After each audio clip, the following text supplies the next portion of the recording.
Welcome to today's deep dive. We are really thrilled to have you with us because today we're unpacking something that I can honestly say is, well, it's just utterly unique. Oh, absolutely. It's a lot to wrap your head around. Yeah, it really is. We are looking at a sprawling, deeply controversial, and just incredibly unconventional blog post today. It's dated March 9th, 2026. Right. And it's written by an author named Paramendra Kumar Bhagat. The title of the post alone is a lot. It's called Barackface. The Iranian Diaspora can end this death and destruction. It's a heavy title. It is. But before we even take one step further into this material, we really need to set some quick, firm ground rules for you, the listener, for today's deep dive. Crucial step, yeah. Because the source material we're examining today, it contains extremely polarizing political views. And even more than that, it contains highly inflammatory, explicitly hostile religious claims, specifically regarding Islam. Very explicit. So let me be unequivocally clear with you right up front. We are acting purely as your tour guides today. We are not taking sides. We are not endorsing any of the viewpoints, theological arguments, or the geopolitical stances presented in this text. Not at all. Our job today is strictly to impartially report, analyze, and unpack the fascinating and often extreme psychology of the ideas contained in this original source document. Yeah, we are treating this as a primary source. Right, a primary source to understand the worldview of its author and absolutely nothing more. What's fascinating here is the sheer whiplash you experience when you start reading this material. Whiplash is the perfect word. It really is. Because you go in and perhaps expecting a fairly standard piece of political commentary based on the title and maybe some thoughts on Middle Eastern policy. Sure, yeah. But what you actually get is an intense, almost dizzying blend of Middle Eastern geopolitical analysis, extreme theological declarations, heavy elements of speculative fiction, and then suddenly it drops you into this massive, interconnected universe of self-published books and videos. It's just layer after layer. Exactly. The author is touching on everything from artificial intelligence and global economics to a highly specific spiritual framework he calls Kalkiism. Right. It is a massive web of ideas that just keeps expanding the further down you scroll. It really is a web. And we've built a roadmap to help you navigate it step by step today. The very necessary roadmap. Yes, definitely necessary. So first we'll break down the author's background, basically who Paramendra Kumar Bhagat presents himself to be at the very beginning of the text. Right, the foundation. Then second, we'll look at his geopolitical thesis regarding this major 2026 conflict involving Iran, the U.S., and Israel. Third, we're going to analyze the deeply controversial theological core of his argument. Which is heavy. Very heavy. Fourth, we'll look at his highly specific call to action for the Iranian diaspora. Yeah. And finally, we'll explore that massive extended universe of his videos and books to try and contextualize how all of these wildly different elements might fit together into one unified worldview. It's going to be quite the journey. Okay, let's unpack this, starting with the architect of this text. The very first line of this post is striking.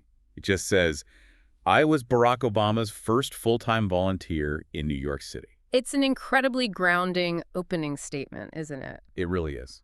And honestly, that's exactly what makes it so jarring compared to the rest of the text that follows. Because when you hear Barack Obama's first full-time volunteer in New York City, you immediately picture, grassroots American politics. Yeah, holding clipboards on a subway platform. Exactly. Clipboards, voter registration drives, folding chairs in a cramped campaign office, literally the most mainstream traditional form of democratic political engagement you can possibly imagine. Right, it establishes him as a normal guy. It does. It establishes the author, right out of the gate, as someone who understands the mechanics of standard political movements and who has been deeply involved in conventional civic action. But then, as you read further into this 2026 blog post, the content becomes radically unorthodox. It moves so far beyond mainstream political science into the realms of extreme theology and futuristic speculation. That's a wild pivot. It's wild, right? You picture a guy handing out Obama flyers on a subway platform, and fast forward a few years, he's writing multi-volume epics about quantum diplomacy and the second coming of Hindu deities. The pivot is just staggering. Staggering is the perfect word for it. And what's crucial for you to understand is that this isn't just a one-off post. No, not at all. This isn't someone who just had a weird weekend and fired off a single blog. When we look at the digital footprint provided in the source material, the volume of the author's output becomes apparent. And honestly, it's almost intimidating. It's definitely intimidating. This blog has over 4.6 million page views. Which is huge. It's massive. Yeah. That alone tells you there is a significant digital trail here, a real audience, or at least a massive amount of algorithmic traction. Right. But when you look at the archive dates, it's like unearthing a digital time capsule. The posts go all the way back to October 2004. 2004. Yeah, I want you to just pause and think about where the internet was in 2004. We were all, figuring out our MySpace top 8. Yeah, trying to keep our flip phones charged. Exactly. Yeah. Maybe reading a couple of early weblogs if you were tech savvy. Meanwhile, this guy is starting what would become a 20-year continuous manifesto. And the timeline of that output is a crucial piece of the puzzle if we're trying to understand the author's mindset. How so? Well, if you look at the early years of the blog, the output is relatively modest, which is normal. Like in October 2004, there were just 4 posts. Okay, pretty standard. Right. And through the 2010s, you see a steady stream, maybe a few dozen or 100 posts a year, normal blogging behavior. Sure. But then you look at the data for 2025, and there is an absolute explosion of content. It is exponential. Define explosion. In July 2025 alone, there are 238 posts. In 1 month. In 1 month. August 2025 has 161 posts. June has 199. We are talking about multiple long-form thoughts being published every single day without fail. There's a lot of writing. It's a massive amount of writing, and this sheer volume suggests an intense, almost obsessive drive to document an evolving worldview. It's a hallmark of someone who feels an urgent, burning need to get their ideas out into the world, writing across multiple disciplines simultaneously. Right. It makes you wonder about the algorithmic pipeline, or how political disillusionment often pushes highly analytical minds into creating entirely new, alternate realities and unified theories of everything just to make sense of the world. Exactly. I really want you to imagine stumbling onto a blog like this late at night. You're clicking through a 20-year time capsule of one person's increasingly complex, layered, and ultimately radicalized ideology. It's a deep rabbit hole. A very deep rabbit hole. You're watching a real-time evolution from a grassroots campaign volunteer into someone trying to single-handedly redesign global economics, theology, and geopolitics. Yeah. Which leads us directly into his view of the world in the year 2026. According to the text, the Middle East is in a state of severe apocalyptic escalation involving the U.S., Israel, and Iran. Right. The author mentions major military operations with very cinematic names like Operation Epic Fury and Operation Roaring Lion. He paints a picture of a region that has completely moved past proxy skirmishes into direct, systemic, existential conflict. Yeah. And his geopolitical thesis here relies heavily on the technical realities of Iran's nuclear program. He explicitly points out that Iran has enriched uranium to 60%. Right, the 60% mark. Let's break that down for a second. We need to. To truly understand the weight of that claim, we need to contextualize what 60% enrichment actually means in nuclear physics and global diplomacy. Walk us through it. So when you are generating civilian nuclear energy, basically just keeping the lights on in a city, you typically only need uranium enriched to about 3 to 5%. So a very low percentage. Very low. But to build a nuclear weapon, you generally need weapons-grade uranium, which is enriched to about 90%. Got it. So when a country enriches to 60%, geopolitical analysts consider that the terrifying breakout threshold. Because it's so close to 90. Exactly. The jump from 3% to 60% is incredibly difficult and time-consuming. It requires massive infrastructure. But the jump from 60% to 90% weapons grade is comparatively fast and easy. So they've done all the hard work already. That's the argument, yes. And the author knows this. He hammers this point home with a very stark quote. He writes, "You do not generate nuclear energy a mile under the rock." Right. He's arguing that the sheer depth of the subterranean infrastructure, combined with that 60% enrichment level, completely belies any claim of peaceful energy generation. Yeah, he's basically saying you don't dig that deep to keep the lights on. It's exactly. For the author, the intent of the regime is crystal clear. He states that they have a publicly stated official goal of ending Israel, and in his view, the only thing missing to achieve that goal is the bomb itself. Right, and he doesn't just focus on the nuclear aspect either. He also tackles the strategic maritime actions of the regime, specifically the closing of the Strait of Hormuz. Which is a massive global choke point. It's huge. And what's interesting is how he frames this closure. He doesn't see the closing of the strait as a traditional military strategy or a standard tactical advantage to slow down the U.S. or Israeli navies. How does he see it? He describes it as a deliberate attempt to hold the world hostage. The Strait of Hormuz is one of the world's most critical choke points for global oil supplies.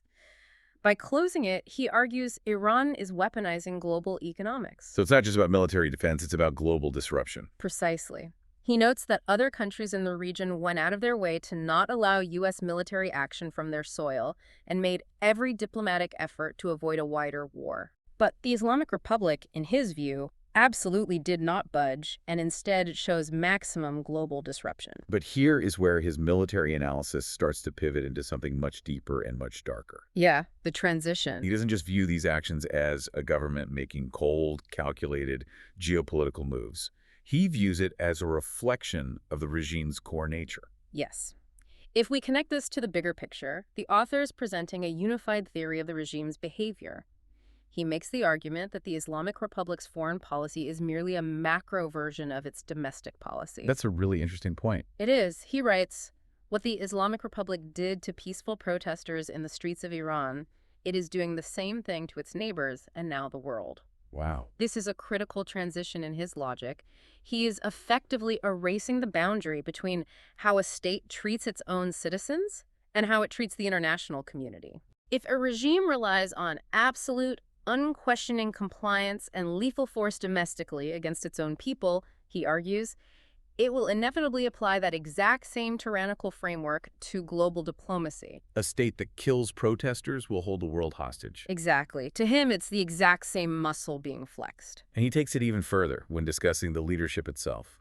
He claims that the office of the Ayatollah doesn't just make him the head of state of Iran. The text literally says, the Ayatollah claims all earth. Claims all earth. Claims all earth. Now, that completely shifts the analysis away from a standard geopolitical dispute over borders, resources, or regional hegemony. Yeah, that elevates it. It elevates it entirely. He's framing this as a conflict of absolutes.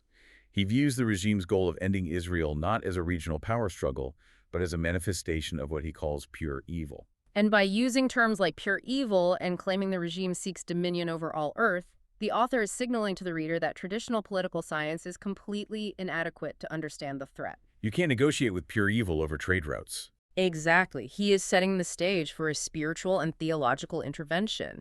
He believes that if the root of the conflict is a cosmic, absolute evil, then the solution cannot merely be diplomatic. Right. And as we'll see later, it can't even be military. This is the bridge in his text that takes us away from military analysis regarding uranium enrichment and drops us straight into his deeply controversial theological arguments. And that transition brings us to the third part of our deep dive today. And before we proceed, I really must issue our second disclaimer to you. Yes. The ideas we are about to discuss are the author's own extreme theological claims. They are explicitly hostile toward Islam. We are impartially analyzing the text's deeply controversial theological claims to understand the structure of the author's argument without endorsing him in any way whatsoever. We're just looking at the mechanics of his belief system. Exactly. With that understood, the author introduces his central extreme thesis. He claims that Islam is the anti-religion and the devil's religion. The author builds this thesis around a very specific and frankly bizarre cosmological argument, which we can refer to as the second moon analogy. What is the second moon analogy? He writes, if Allah is God, then there is a second moon in the sky. Look up, there is no second moon. That is? It's a highly provocative rhetorical device. It really is. What he is attempting to do here is sever the theological connection between the Islamic conception of God and the Judeo-Christian conception of God. Okay. His argument hinges entirely on the concept of omnipotence. He claims that the Quranic Allah lacks omnipotence and lacks the power to enter human history. So he's saying if God is all-powerful, he should just be able to pop a second moon into the sky. Essentially, yes. And because there is no second moon, he jumps to a massive conclusion. He states that Allah is the devil deliberately and very cleverly distorting who or what God is, and then imposing absolute tyranny on Muslims. Wait, let me make sure I have this straight. He's using a localized thought experiment about looking up and not seeing a second moon to invalidate an entire global religion's concept of the divine. That's exactly what he's doing. Feels like an incredibly massive leap in logic to go from God must be able to alter the physical sky on demand to, therefore, this specific religion is controlled by the devil. It is a massive leap, and it's highly indicative of his writing style. He takes a rigid, binary premise, either God does X or he is the devil, and he treats it as an undeniable law of physics. Right. And he doesn't stop with the concept of God either. He also goes directly after the Prophet Muhammad. Right. The text claims Muhammad is a lie and never existed. Yes. And to justify this, he uses another very specific, rigid analogy. He asks, if someone who never runs is called a runner, will you buy that? If someone who never swims is called a swimmer, will you buy that? Okay, I see where this is going. Yeah. He then applies this to the concept of a prophet, saying, prophets prophesy. That is what they do. What prophecies have been associated with Muhammad? There are none. So how is he a prophet? It's an aggressive, fundamentalist deconstruction of the religion. He's demanding a very rigid, literal, almost dictionary definition of what a prophet must be. Exactly. He's completely ignoring all other historical or spiritual definitions of the word prophet. A moral guide, political leader, a spiritual vessel, none of that matters to him. It has to be literal, predictive prophecy. And to validate his specific definition, he compares Muhammad to the biblical prophet Isaiah, right? He does. He claims that some of Isaiah's prophecies are still coming true today, arguing that true prophets do not speak the prophecies themselves, but rather the Holy Spirit speaks through them. So he sets the bar based on his own criteria. Exactly. By establishing this incredibly specific criteria that a prophet must possess predictive, historically verifiable omniscience channeled exclusively through the Holy Spirit, he attempts to retroactively invalidate the foundational figure of Islam. It is a systematic attempt to dismantle the religion's legitimacy from the ground up, moving from the nature of the deity straight down to the existence of the prophet. And he ties this theological deconstruction directly back to Iranian history and the current geopolitical crisis. How does he frame that? Well, he notes that Iran is a very old civilization, going back thousands of years. He then poses the question of how Islam actually entered Iran, and he provides his own very blunt answer. He says, become Muslim or die. Right. He argues that the historical spread of the religion was based entirely on tyranny, claiming that is not how any true faith spreads. The true faith you choose to accept, it was a free choice. Yeah. He then draws a direct, unbroken line from that historical claim of conquest 1,200 years ago right to the streets of Iran in 2026. He argues that the core doctrine hasn't changed in over a millennium. The quote he uses is really chilling. What's the quote? He writes, a Muslim obeys. Someone out in the streets protesting is no longer obeying and is no longer Muslim and has become worthy of death. That is intense. It is. He explicitly connects the theological framework of obedience to the contemporary geopolitical reality of state violence against protesters. So he's saying it's not a political issue. Right. In his view, the regime's willingness to kill protesters, whether the number is 5,000, 10,000, or 30,000, is not a political aberration. It's not a regime losing control. Then what is it? Rather, it's a direct fulfillment of what he views as an inherently tyrannical religious doctrine functioning exactly as intended. Wow. And here's where it gets really interesting. Okay. Because you would think, after laying out this massive geopolitical threat involving 60% enriched uranium, closed global trade routes, and apocalyptic rhetoric about pure evil, you would think that his proposed solution would be a massive, overwhelming military strike. Yeah, that seems like the logical next step in his argument. Right. And he certainly references major military actions in the text. He has video titles embedded in the post like Operation Epic Fury, the 2026 Iran-U.S.-Israel conflict, and Operation Roaring Lion, chronology of the U.S.-Israel-Iran war. So he is setting the military stage. He is. He mentions B-2 bombers and aircraft carriers. But despite building up this terrifying, imminent nuclear threat, he completely pulls the rug out from under us. How so? By saying that weapons won't solve it. He explicitly states that traditional warfare is inadequate. After all that buildup. After all that. Yeah. He writes, the Iranian diaspora's chains of tyranny cannot be broken with B-2 bombers and aircraft carriers. This is the ultimate pivot in the text, and it's where the author's worldview truly reveals itself. Definitely. Because after spending so much time detailing the military and geopolitical stakes and making you feel the imminent danger of this 2026 conflict, he concludes that kinetic warfare cannot solve the problem. Why? Why won't it work in his eyes? Because you cannot bomb a spiritual affliction. Instead, he places the entire burden of ending the death and destruction squarely on the shoulders of the Iranian diaspora.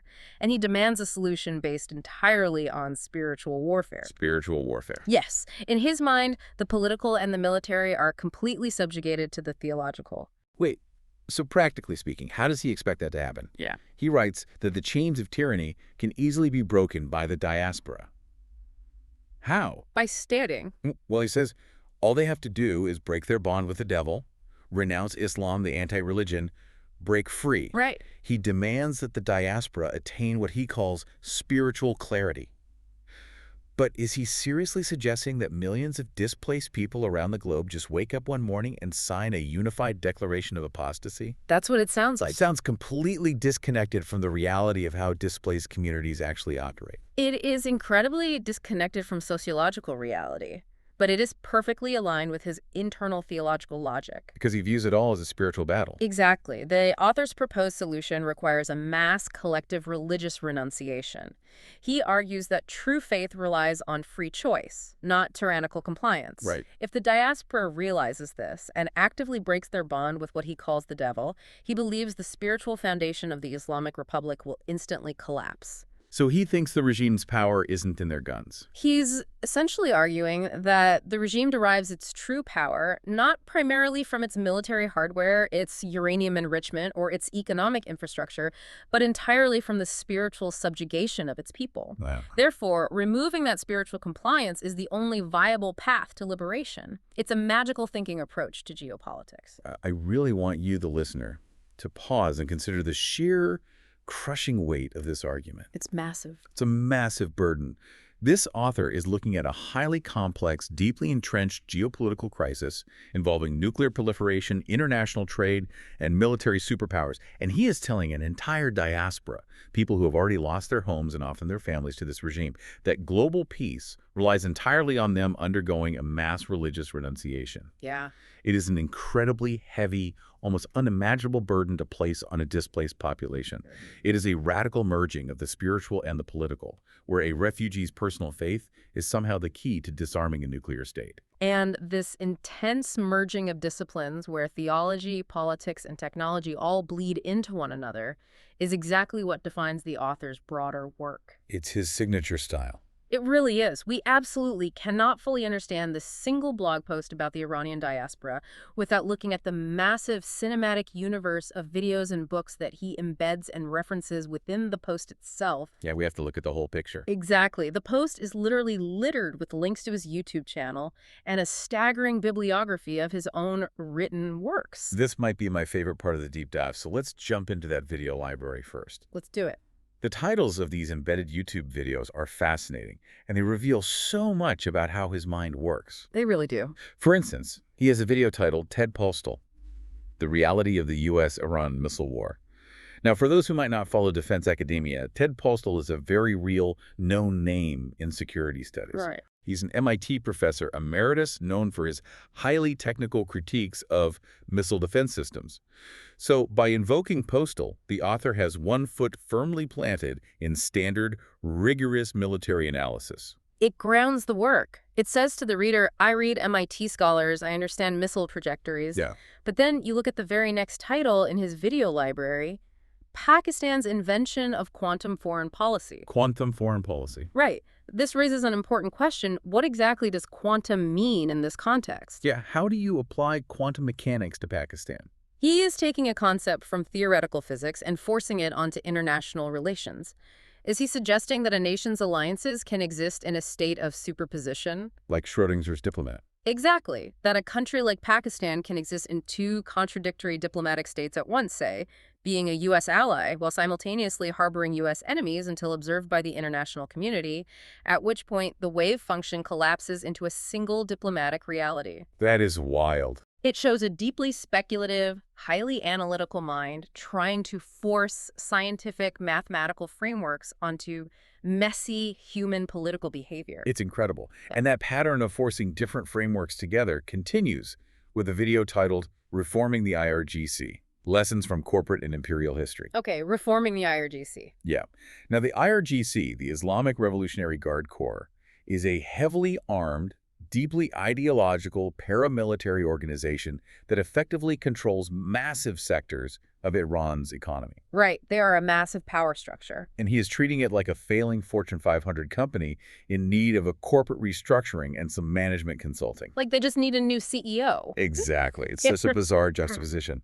And then he pivots to the highly metaphorical with a title like Iran's Glass Giants vs. Jupiter's Gas. That title is incredibly poetic for a piece of geopolitical analysis. It sounds like a sci-fi novel. It really does. Glass giants imply something massive, intimidating, and shiny, but fundamentally fragile and prone to catastrophic shattering if hit in exactly the right spot. Comparing that to Jupiter's gas suggests a conflict between rigid, brittle state power and something formless, expansive, and perhaps toxic or overwhelming. They're very dramatic. He's clearly utilizing the tools of a novelist and a poet to describe statecraft. He isn't just analyzing the world, he is dramatizing it.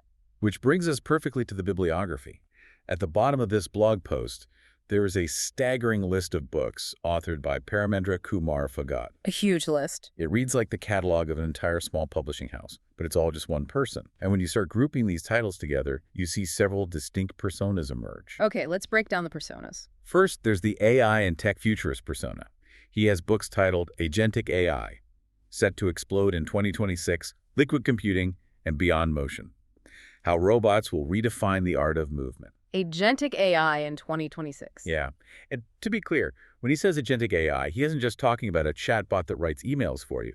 Agentic AI refers to systems that can pursue complex multi-step goals independently, making their own decisions in real time. Autonomous systems. Right. He is predicting this will explode and reshape society by 2026. So he's intensely focused on the bleeding edge of technology and its immediate disruptive implications. Yeah. But he seamlessly pairs that tech futurist persona with the persona of a political and economic theorist. We see titles like AOC 2028 predicting future American political shifts, Okay. Trump's default, and velocity money, crypto, karma, and the end of traditional economics. Crypto and karma. That's quite a pairing. It is. Velocity of money is a real economic term regarding how fast a dollar circulates in an economy. But pairing it with crypto, karma, and the end of traditional economics shows he is actively trying to predict and shape a completely new economic landscape for the late 2020s, merging decentralized finance with spiritual consequence. But the most intriguing persona by far is his role as the founder of a movement he calls Kalkiism. Yes. We see books like Kalkiism, The Economic and Spiritual Blueprint for an Age of Abundance, and The Last Age, Lord Kalki, Prophecy, and the Final War for Peace. Right. He even applies this framework geographically with a highly specific book titled The 20% Growth Revolution, Nepal's Path to Prosperity Through Kalkiism. This raises an important question. What exactly is Kalkiism? Yeah, break that down for us. In Hindu eschatology, Kalki is the prophesied 10th and final incarnation of the god Vishnu. Kalki is meant to appear at the end of the current epoch, the Kali Yuga, an age of darkness and destruction, riding a white horse with a blazing sword to destroy evil and restore cosmic order. A very apocalyptic figure. Very. By creating an economic and spiritual blueprint named after this figure, the author is attempting to fuse ancient divine prophecy with modern economic theory. He's building a whole system. He is trying to build a comprehensive operating system for humanity that combines the material abundance promised by AI and cryptoeconomics with a very specific apocalyptic spiritual destiny. And finally, weaving all of these incredible threads together is the persona of the novelist. Because, of course, there are novels. Of course. He has written numerous works of sci-fi and speculative fiction. We're talking about titles like The Country of Geniuses, A Race Through AI Adolescence, The Banyan Revolt, and Gen Z Kranti. When you pull all these threads together, the Obama volunteer, the geopolitical analyst, the tech bro, the economist, the religious founder, the sci-fi author, you really have to ask, who is Paramendra Kumar Bhagat? Right. What is his actual core identity? Is he a political commentator analyzing the very real threat in the Middle East? Is he a religious founder establishing Kalkiism as a new global faith? Yeah. Is he a sci-fi novelist just world-building his own alternate reality? Or is he a tech futurist predicting the rise of agentic AI? It's hard to pin down. The answer seems to be that he is all of the above simultaneously. He blurs the lines between fiction, extreme theology, and global policy so thoroughly that it becomes absolutely impossible to separate them. They all just bleed into one another. The geopolitical war in 2026, the theological takedown of Islam, the rise of AI, the spiritual framework of Kalkiism, to him, these are not separate subjects to be studied in different university departments. They are all just interconnected chapters in the exact same epic story he is writing. So what does this all mean? We have been on an incredible, jarring journey today. We really have. We started with a self-described, grounded Obama volunteer from New York City. We moved through extreme theological takedowns and terrifying geopolitical war scenarios involving 60% nuclear enrichment. Yeah. We navigated the unimaginably heavy burden placed on the Iranian diaspora to solve a global crisis through mass spiritual renunciation. And we ended up in a massive literary universe featuring quantum foreign policy, AI futures, and the encompassing spiritual framework of Kalkiism. It's a lot to process. It is a lot of process. Before we sign off, I must reiterate one last time. Yeah. The views, claims, and extreme theological and political arguments explored today belong solely to the author of the source text. We have treated this material as a primary document to explore an incredibly complex, unorthodox worldview. It is absolutely vital to analyze such primary sources to understand the fringes of the internet without endorsing the extremes they present. And I want to leave you, the listener, with a final thought to ponder on your own. What's that? Given that this author writes so extensively in the realm of speculative fiction and novelizations with multi-part books like The Dawn Beyond Currency and The Great Subcontinent Uprising, is it possible that we are reading him the wrong way? What do you mean? Is it possible that his extreme geopolitical and theological writings on Iran aren't intended as literal, actionable political science? Oh, wow. Could they actually be allegorical world building? Are these blog posts effectively rough drafts or perhaps contextual lore for his overarching fictionalized philosophy of Kalkiism? So the geopolitics are just setting the stage for his novels. Exactly. When an author publishes hundreds of pieces a month across every conceivable genre, where exactly does the novelist end and the political strategist begin? It's a fascinating question and one that reframes absolutely everything we've looked at today. Thank you so much for joining us on this deeply complex journey, for engaging with this challenging material, and for exploring the furthest edges of the internet with us. We will catch you on the next deep dive.